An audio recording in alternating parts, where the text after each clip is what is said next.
बिस्मिल्लाहिर्रहमानिर्रहीम अस्सलाम वालेकुम। MTH 3 to 4 multi variable and integral calculus, जिसको शॉर्टली MIC भी हम कह सकते हैं, इसमें हमने आज एक्सरसाइज 2.6 डिस्कस करनी है। कल जो हमने लास्ट लेक्चर में हमने जो डिस्कशन की थी फंक्शन ऑफ सेवरल वेरिएबल्स के बारे में, उसी से रिलेटेड हमने क्वेश्चंस डिस्कस करने हैं। तो इस एक्सरसाइज में क्वेश्चन 1 से क्वेश्चन 5 तक हमें कहा गया है एवेल्यूएट द लिमिट्स। इसका मतलब ये है कि हमने लिमिट पुट करते हुए आंसर निकालना है। अच्छा, तो जहाँ पे तो हमें ये नज़र आए कि लिमिट पुट करते हुए आंसर अनडिफाइंड फॉर्म में नहीं आएगा, वहाँ पे हम डायरेक्टली लिमिट पुट कर देंगे और जो भी हम रिज़ल्ट आएगा वो हमारा आंसर होगा। जहाँ पे अनडिफाइंड फॉर्म आएगी फिर उसमें हमें जो है वो कोई रिप्लेसमेंट करनी पड़ेगी या अलजबरिकली, तो फिर उसके लिहाज से हम सॉल्व करके चेक करेंगे कि आंसर क्या आता है। अच्छा, अब यहाँ पे अगर हम आप देखें कि अगर हम लिमिट अप्लाई करें, x0 पुट करें, यहाँ पे भी यहाँ पे प्लस आएगा, x और y में 0 0 पुट करें तो हमें 5 और 4 बच जाता है, यानी कि डायरेक्टली लिमिट पुट करने से अनडिफाइंड आंसर नहीं आता। तो इसलिए जब लिमिट पुट करें आप तो 5 - 0 / 4 + 0 + 0, तो आंसर हमारे पास क्या आ गया, 5/4। लिमिट पुट करने से हमारे पास डेफिनेट आंसर आ गया और यही हमारा आंसर है जो रिज़ल्ट आया है। इसके बाद सेकंड क्वेश्चन में भी हम डायरेक्टली वैल्यूज़ पुट करें तो हमें आंसर डेफिनेट मिलता है। इसका मतलब ये है कि उसमें भी हमें जो है वो अनडिफाइंड फॉर्म नहीं मिलेगी, इसलिए डायरेक्टली आंसर पुट करेंगे। अब थर्ड क्वेश्चन जो है, क्वेश्चन 3 जो है वो कुछ इस तरह से है कि हमारे पास है limit x and y approaches to 0 and 0, और यह लिमिट किस पे अप्लाई हो रही है, फंक्शन है हमारा इस फॉर्म में e⁻xy sin xy divided by xy। आप देखें कि अगर हम यहाँ पे e⁻xy 0 0 पुट करें तो e⁻0 = 1 आ जाएगा। यहाँ पे अगर हम 0 0 पुट करें तो sin 0 = 0 आ जाएगा। तो 0 × 1 = 0 आ गया, और नीचे भी 0 पुट करें तो ये भी 0 आ गया। इसका मतलब ये है कि यहाँ पे 0 ओवर 0 फॉर्म बन रही है जो कि अनडिफाइंड फॉर्म है। तो फिर हम यहाँ पे डायरेक्टली जो है वो एवेल्यूएट नहीं कर सकते। तो फिर हम क्या करेंगे एवेल्यूएशन के लिए, इसके लिए हम ये करेंगे कि हम यहाँ पे x को सपोज कर लेंगे, हम सपोजिशन करने की बजाय हम जो है वो थोड़ा सा एक्सपेंशन करके, यानी कि टर्म्स को अलग अलग करके देखते हैं हमें क्या मिलता है। तो हम ये करते हैं कि e⁻xy अलग कर लेते हैं और इस पे लिमिट अलग से अप्लाई करते हैं। तो लिमिट है हमारी x y approaches to 0 and 0, ठीक है। ये हमने ये टर्म अलग कर ली, और दूसरी टर्म हमारे पास जो है वो है यहाँ पे मैं लिमिट पहले लिख लेता हूँ, limit x y approaches to 0 and 0 sin xy/xy, ये टर्म हमने अलग कर ली। अच्छा, यहाँ पे हमें कुछ भी रिप्लेसमेंट की सब्स्टिट्यूशन की ज़रूरत नहीं है, बल्कि अगर हम टर्म में पहला पार्ट जो है, पहली टर्म जो है, इसको देखें तो यहाँ पे यानी कि लिमिट पुट करने से 0 0 e⁻0 आ जाएगा, e⁻0। चले मैं यहाँ पे लिख लेता हूँ e⁻0। और जो सेकंड टर्म है इसमें अगर हम गौर करें तो बेसिकली ये हमारे पास कुछ इस तरह से है कि हम जानते हैं सैंडविच थ्योरम के लिहाज से कि sin θ/θ when θ अप्रोचेस टू 0 = 1। ये हमारे पास एक थ्योरम है जो हम स्टडी करते आ रहे हैं पिछली क्लासेस से ही। तो इसका मतलब यह है कि यहाँ पे एक्स वाई जो है थीटा की तरह से बिहेव कर रहा है, तो बिल्कुल उसी तरह से यहाँ पे हम देखते हैं कि उस थ्योरम के लिहाज से हमारे पास फिर ये लिमिट जो है वो 1 आ जाएगी इस टर्म में लिमिट पुट करने से। एक्चुअली थ्योरम के पॉइंट ऑफ व्यू से लिमिट नहीं पुट की। e⁻0 जो है ये ज़ाहिर बात है आंसर 1 आएगा, और इंटू 1 1 1 मल्टीप्लाई होकर हमारे पास आंसर 1 आ जाएगा। ये रिज़ल्ट तो ये आंसर है इसका। अच्छा, फिर अगला क्वेश्चन देखते हैं, वो है हमारे पास क्वेश्चन 4 जो है, यहाँ पे मैं लाइन लगा देता हूँ। क्वेश्चन 4 जो है वो हमारे पास है जी कि x cube minus y cube और divided by x square plus y square, और लिमिट है हमारे पास x and y approaches to 0 and 0। आप गौर करें कि यहाँ पे भी डायरेक्टली लिमिट अगर हम पुट करें तो हमारे पास 0/0 अनडिफाइंड फॉर्म आ जाती है। तो यहाँ पे हम क्या करेंगे, हम सब्स्टिट्यूशन करेंगे, हम x ले लेंगे r cos थीटा और y ले लेंगे r sin थीटा। अगर हम x स्क्वायर लें तो हमारे पास आ जाएगा r square cos square theta, और y का स्क्वायर अगर हम लें तो ये हमारे पास आ जाएगा r square sin square theta. अगर हम यहाँ पे x square plus y square लें तो फिर r square cos square theta plus r square sin square theta.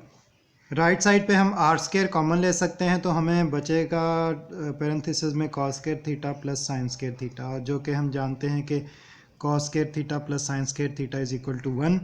तो इस तरह से x square plus y square हमारे पास आ जाएगा r स्क्वायर के बराबर। अच्छा, एक्स क्यूब अगर हम लें तो वो आ जाएगा r cube cos cube theta. y cube अगर हम लें तो वो आ जाएगा r cube sin cube theta. और फिर अगर हम x cube minus y cube लें तो इसका मतलब ये है कि ये आ जाएगा r cube cos cube theta minus r cube sin cube theta. अच्छा, तो r क्यूब यहाँ पे भी कॉमन आ जाएगा तो r cube into cos cube theta minus sin cube theta. अब ये इसको हम 1 कह लेते हैं, रोमन में शो कर लेते हैं 1, और इसको हम 2 कर लेते हैं रोमन में शो। तो हमारे पास जो लिमिट थी वो कुछ इस तरह से थी, limit x y approaches to 0 and 0 x cube minus y cube over x square plus y square.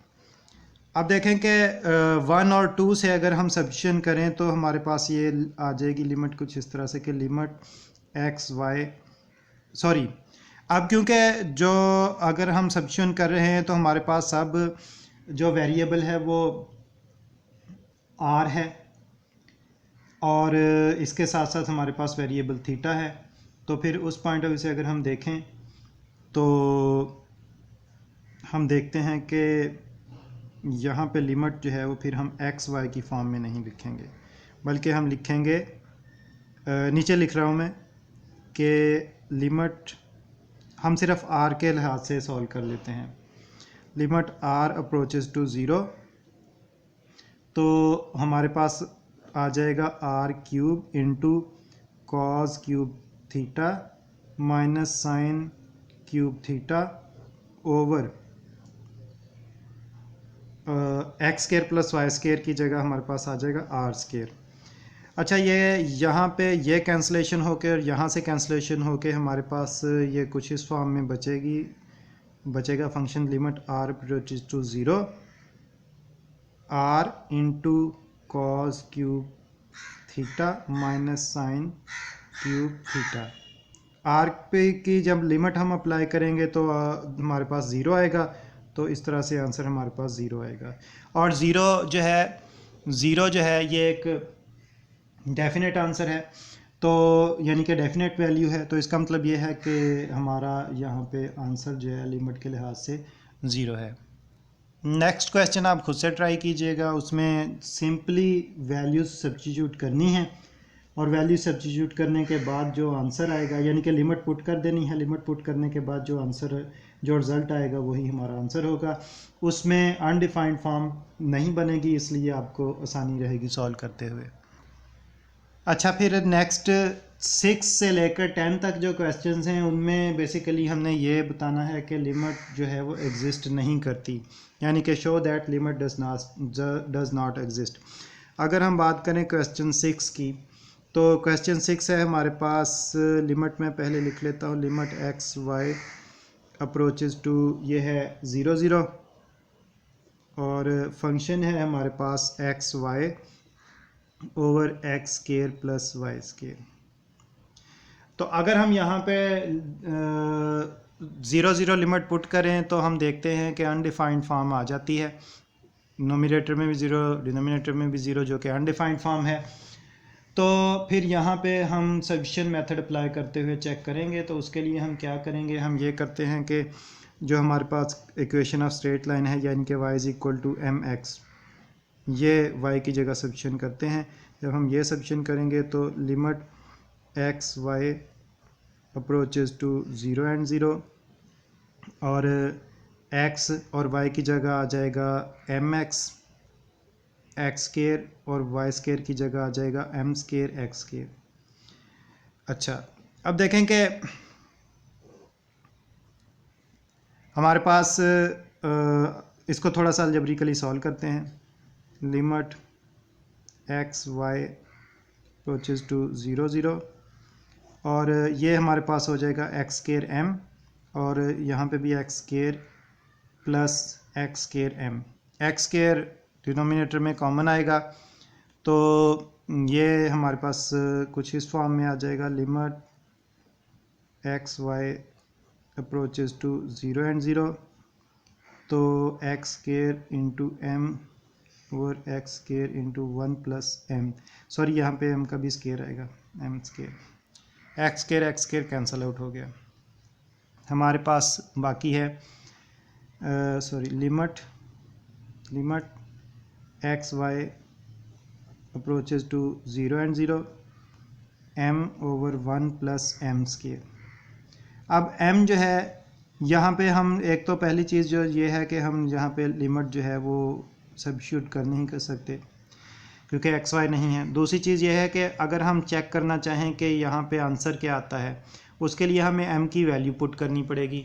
लेकिन m की हम कौन सी वैल्यू पुट करेंगे, तो m की तो मतलब कोई भी वैल्यू हो सकती है। इसका मतलब ये है कि हम m की वैल्यू पुट करेंगे तो आंसर हमारे पास आएगा, और जो आंसर आएगा, तो अगर हम m की एक वैल्यू पुट करें तो एक आंसर आएगा, और अगर हम m की दूसरी वैल्यू पुट करें तो हमें कोई दूसरा आंसर मिलेगा। इसका मतलब है कि मुख्तलिफ आंसर मिलेंगे। तो एक चीज़ जो कि हमने डिस्कस की थी कि फ़ंक्शन जो है उस वक़्त लिमिट एग्जिस्ट करती है जब लिमिट पुट करने से, फ़ंक्शन में लिमिट पुट करने से हमें जो आंसर है वो एक यूनिक आंसर मिले, जबकि यहाँ पे ऐसा नहीं हो रहा।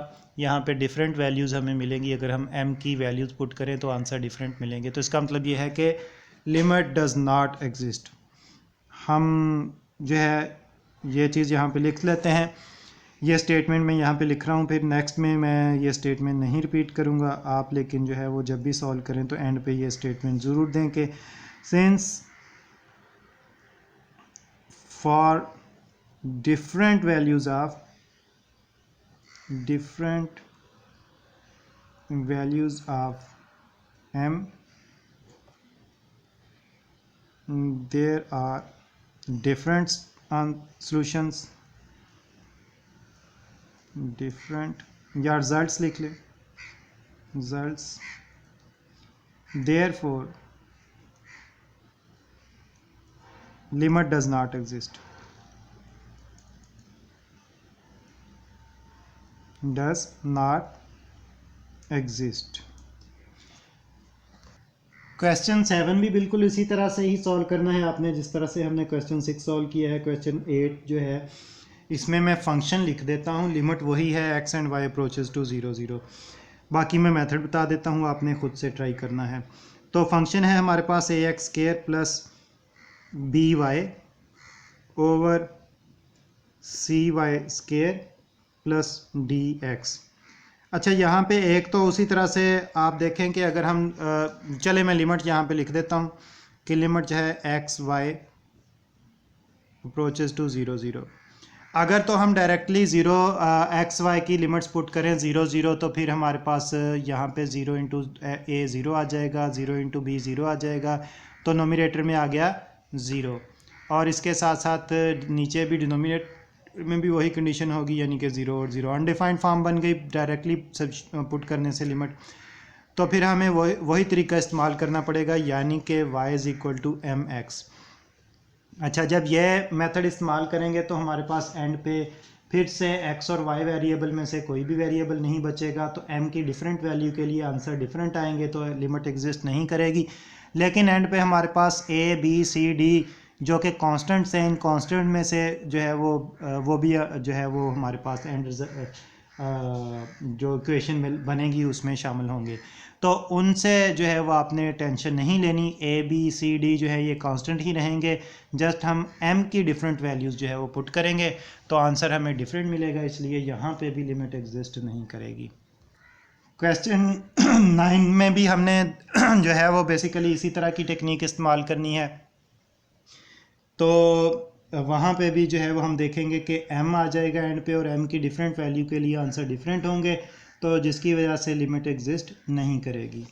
फिर इसी तरह से क्वेश्चन 10 जो है उसमें हमने, चलें हम क्वेश्चन 10 जो है इसको सॉल्व करते हैं। तो क्वेश्चन 10 है हमारे पास,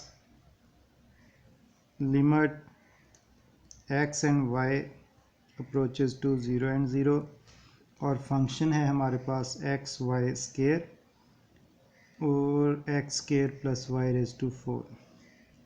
इसमें आप देख रहे हैं कि अगर हम डायरेक्टली 0 0 पुट करें तो अनडिफाइंड फॉर्म आ जाती है 0 ओवर 0। हम y is equal to m x put करते हैं। अच्छा, जब हम y is equal to m x put करते हैं तो फिर हमारे पास ये आ जाएगा limit x y approaches to 0 and 0, और x एज इट इज़ आ गया। चले हम डायरेक्टली सॉल्व करते हैं। वाई स्केयर की जगह m square x square put करेंगे तो एक्स स्केयर एक्स से मल्टीप्लाई होकर एक्स क्यूब हो जाएगा, और साथ में एम स्केयर आ जाएगा, और यहाँ पे नीचे एक्स स्केयर बचेगा, प्लस वाई रेज टू 4 की जगह x raise to 4 m raise to 4 आ जाएगा। तो डिनोमिनेटर में से हम एक्स स्केयर कॉमन ले सकते हैं, तो फिर ऊपर से भी हम एक्स स्केयर ही कॉमन लेंगे। तो limit x y approaches to 0 0, और यहाँ पे एक्स स्केयर कॉमन लिया तो हमें बाकी बच गया एम स्केयर एक्स, और यहाँ पे एक्स स्केयर डिनोमिनेटर में से लिया तो 1 plus m raise to 4 x square. तो ये कैंसिल आउट होके हमारे पास जो है ये लिमिट कुछ इस फॉर्म में आ जाएगी, limit x y approaches to 0 0 और m square x over 1 plus m raise to 4 into x square. अब देखें कि m की किसी एक वैल्यू के लिए x को अगर हम 0 पुट करें तो आंसर क्या आएगा, आंसर आएगा 0, यानी कि 0 ओवर 1 आएगा। यहाँ पे 0 पुट करें तो डिनोमिनेटर तो हो गया 0, और डिनोमिनेटर में 1 प्लस 0 आ जाएगा, तो ये हमारे पास आ जाएगा 0 जो कि एक डेफिनेट रिज़ल्ट है। तो इसका मतलब ये है कि यहाँ पे लिमिट एग्जिस्ट करती है, और लिमिट एग्जिस्ट करती है कहाँ पे, 0 0 पे, यानी कि जो है वो 0 0 ओरिजिन पे फंक्शन जो है वो कंटिन्यूस है। तो लिमिट एग्जिस्ट एट ओरिजिन, क्योंकि हम जानते हैं कि ओरिजिन जो है वो 0 0 को रिप्रेजेंट करता है, या 0 0 जो है वो ओरिजिन को रिप्रेजेंट करता है। अब कहाँ पे जाके फंक्शन जो है वो यानी कि कहाँ पे जाके लिमिट एग्जिस्ट नहीं करेगी इस फंक्शन में, तो उसके लिए हमें जो है वो फंक्शन पे ज़रा गौर करना पड़ेगा। फंक्शन पे अगर हम गौर करें तो फंक्शन हमारा है एक्स वाई स्केयर और x square plus y raise to 4। आप देखें कि अगर हम यहाँ पे x की जगह वाई स्केयर पुट कर दें तो डिनोमिनेटर में वाई रेज टू 4 हो जाएगा, तो y raise to 4 plus y raise to 4 ये हो जाएगा 2 वाई रेज टू 4, और ऊपर भी देखें कि एक्स स्केयर की जगह हम एक्स की जगह अगर हम वाई स्केयर पुट कर दें तो y square into y square y raise to 4, तो ऊपर वाई रेज टू 4 और नीचे 2 वाई रेज टू 4 हो जाएगा। अच्छा, चलें हम इसको सॉल्व करके देखते हैं। हमने कहा कि हम x की जगह y raise y square put करते हैं, ठीक है। ये हमने बेसिकली आइडिया लिया नोमिनेटर से। तो हमारे पास ये आ जाएगा limit x y approaches to 0 0, और हम देखेंगे कि यहाँ पे नोमिनेटर में x की जगह वाई स्केयर पुट करने से y square into y square y raise to 4 हो जाएगा, और डिनोमिनेटर में यहाँ पे x की जगह वाई स्केयर पुट करने से वाई स्केयर का स्केयर वाई रेज टू 4 हो जाएगा, y raise to 4 plus y raise to 4 2 y raise to 4 हो जाएगा, 2 वाई रेज टू 4। ये कैंसिल आउट होके हमारे पास जो है ये बचेगा 1/2। तो ये भी एक डेफिनेट वैल्यू है, एक यूनिक वैल्यू है। तो इसका मतलब ये है कि फ़ंक्शन यहाँ पे भी जो है वो कंटिन्यूस है। लेकिन इसके अलावा अगर हम बात करें, अच्छा अब इसमें एक चीज़ हमें नज़र आती है, वो क्या है, हमने यहाँ पे ओरिजिन की बात की है, तो फिर अगर हम ज्योमेट्रिकली देखें तो x is equal to y square, ये हम जो है वो बेसिकली पैराबोला को रिप्रेजेंट करता है। तो इसका मतलब ये है कि यहाँ पे जो है वो अगर हम पैराबोला को फॉलो करें तो ओरिजिन पे जो है वो फंक्शन कंटिन्यूस है, सॉरी लिमिट एग्जिस्ट करती है, लेकिन उसके अलावा किसी और पॉइंट पे फिर जो है वो लिमिट एग्जिस्ट नहीं करेगी। इसकी वजह क्या है, जबकि हमें यहाँ पे यूनिक आंसर मिला है? इसकी वजह यह है कि हम यहाँ पे y की मुख्तलिफ वैल्यू के लिए x की हमें मुख्तलिफ वैल्यूज़ मिलेंगी। तो जब वो वैल्यू सब्स्टिट्यूट करते जाएंगे तो हमें जो ग्राफ है वो कुछ इस तरह से मिलेगा कि ग्राफ जो है वो कहीं पे भी, यानी कि पैराबोला जो है ये कहीं पे भी क्लोज़ नहीं होगा। तो क्लोज़ नहीं होगा तो फिर इसका मतलब ये है कि जो है वो फंक्शन इन्फिनिटी तक जाएगा। तो इसलिए हम कहते हैं कि यहाँ पे अगर हम x is equal to y square जो है वो कंडीशन अप्लाई करें तो फिर लिमिट एग्जिस्ट नहीं करेगी।